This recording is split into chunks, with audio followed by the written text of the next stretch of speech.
देखिए, मैं बताने जा रहा आपको राजनैतिक बंदी के बारे में कि जेल में डाले गए या अपने घर में नज़रबंद ऐसे लोग जिनके कामकाज या विचार या छवि वर्तमान सरकार को नहीं भाती है और उनको वह गैर कानूनी तरीके से न्याय प्रक्रिया को न देखते हुए उन्हें कैद करा लेते हैं, झूठा मूठा आरोप कोई ना कोई लगा देते हैं, तो इसे राजनीतिक बंदी कहते हैं। इस प्रकार से अक्सर बहुत से देशों में देखा गया है, जब वहाँ के शासक को ये पता हो जाता है, उसके दिमाग में ये बात आ जाती है कि कहीं ऐसा ना हो हमारा विपक्षी टीम वाला, विपक्षी पार्टी वाला हमारी सरकार को गिरा दे, जनता उसकी बातों को ज़्यादा पसंद करती है,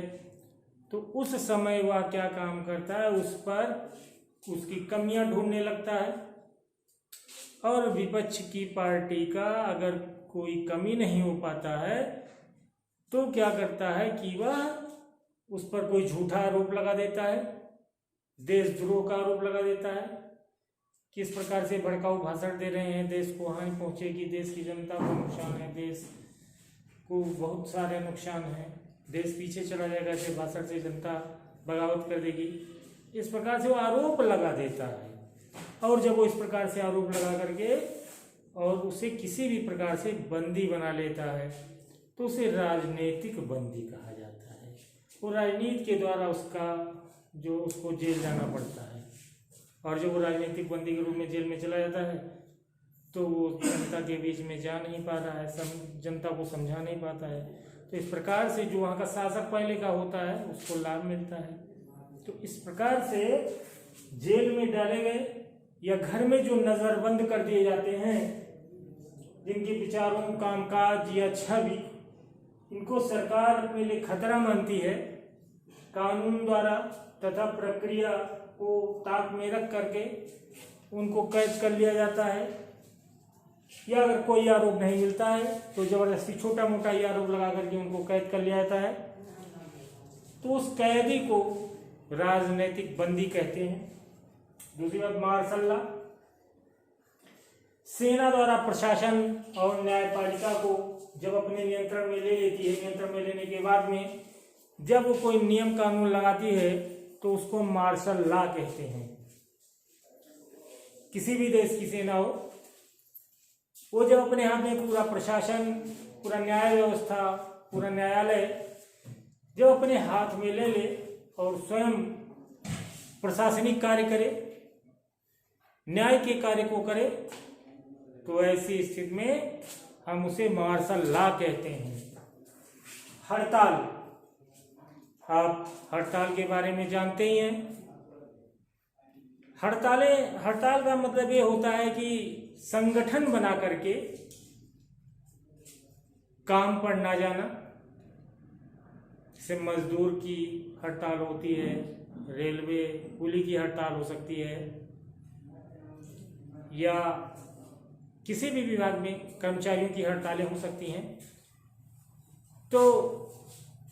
सभी लोगों को काम पर ना जाना ये हड़ताल कहलाता है। और मुख्य बात यह है हड़ताल का मुख्य कारण कि अगर उनकी मांगें होती हैं वो नहीं पूरी करती है वहाँ की सरकार, या वो जहाँ काम करते हैं वहाँ का मालिक, तो सभी लोग हड़ताल कर देते हैं, काम पर नहीं जाते हैं। तो इससे क्या होता है कि उन लोगों का काम भी रुक जाता है, जहाँ पे वो काम करने जाते हैं, उनके मालिक का या सरकार का, उनका भी नुकसान होता है। तो प्रायः हड़ताल को समाप्त करने के लिए उनकी मांगों को माना जाता है, या उनको समझाया जाता है कि इस प्रकार से ऐसे आप काम करो तो हम आपका ये काम कर देंगे, या वेतन वृद्धि को लेकर के अक्सर हड़ताल होते रहते हैं।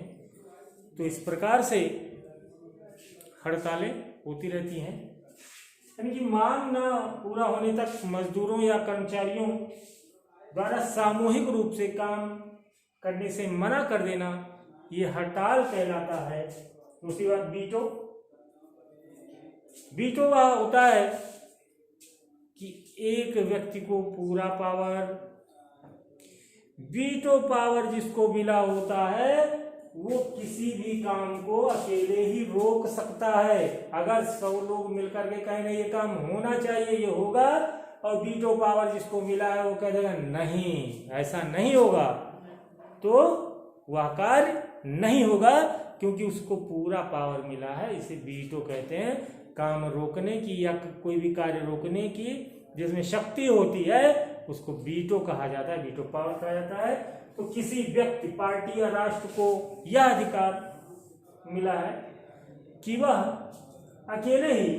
किसी कानून को अकेले ही रोक सकता है, तो वीटो कहलाता है। अगर सभी लोग कहें कि नहीं ये काम होना चाहिए और वो कह रहा है कि नहीं होना चाहिए, ऐसा नहीं हो सकता, नहीं होगा, तो वो नहीं होगा जिसको वीटो मिला हुआ है।